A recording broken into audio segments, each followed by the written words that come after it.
For years, I had a very simple way of deciding whether I was okay. I'd get up in the morning, make breakfast, get my kids ready, I'd work, clean, cook. And because I could still do all of these things, I never questioned how I was actually feeling. I just thought, well, if I'm doing all this, I must be fine. Looking back, I realized I wasn't really measuring how I felt. I was measuring something completely different. Every day I was asking myself one question: did I do everything I needed to do? And if the answer was yes, I assumed I had enough energy. But those are two completely different questions. I used to think exhaustion meant not being able to do things anymore.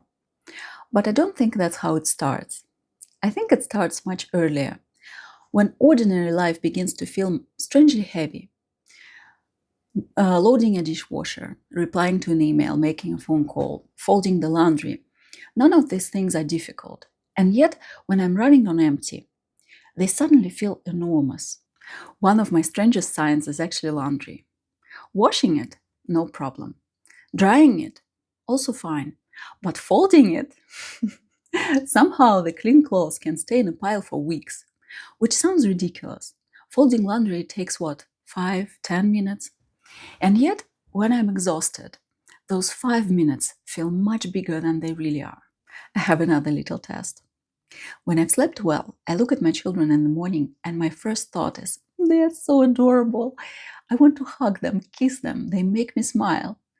But when I'm exhausted, I look at exactly the same children and my brain immediately starts listing all the things I need to do.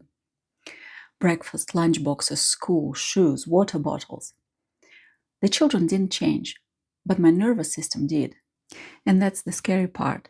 From the outside, nothing looked wrong. I was still functioning, so I assumed I was fine.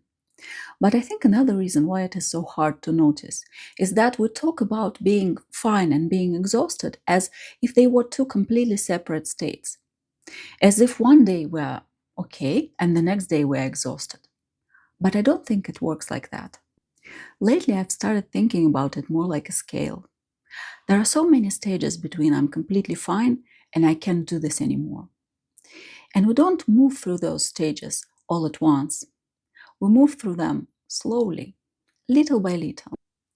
At first, the ordinary things begin to feel just a tiny bit heavier. Then you need a little more effort to do the same things. Then you need more time to recover from the things that used to be easy. Then you start dropping the things that are not absolutely necessary. The laundry stays in a pile, the message goes unanswered. The phone rings, and even if it's someone you love, you feel, I just can't talk right now. Not because you don't care, but because even a conversation feels like it will take energy you just don't have. Without even noticing, I adapted to it. I built my life around it. I lowered my expectations on how good I was supposed to feel. I stopped expecting to feel light. I stopped expecting the ordinary life to feel, ordinary. I honestly thought that's what being an adult and parent felt like.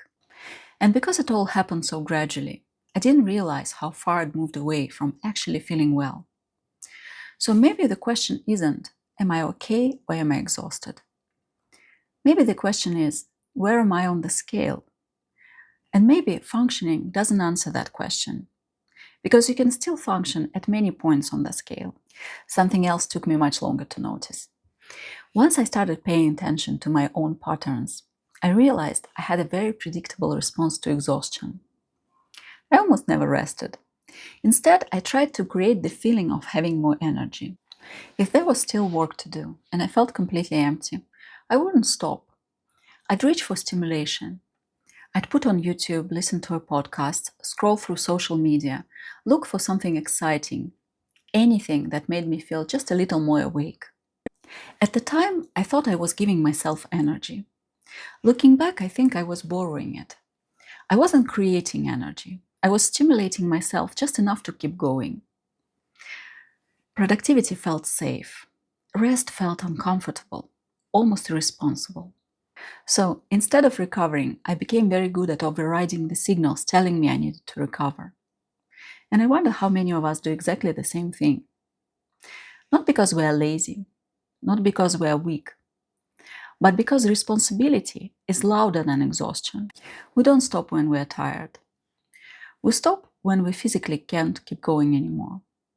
And those are not the same thing. So now I'm trying to ask myself a different question. Not, can I still keep going? But why does ordinary life suddenly feel so heavy? Because I've realized something that took me years to understand. Maybe functioning was never proof that I was okay. Maybe it was only proof that I had become very, very good at pushing through. I'm still learning to tell the difference. Thank you for watching. I'm Natalia, and this is Restless and Resting. If any of this felt familiar, I would love for you to stay. I'll see you in the next video.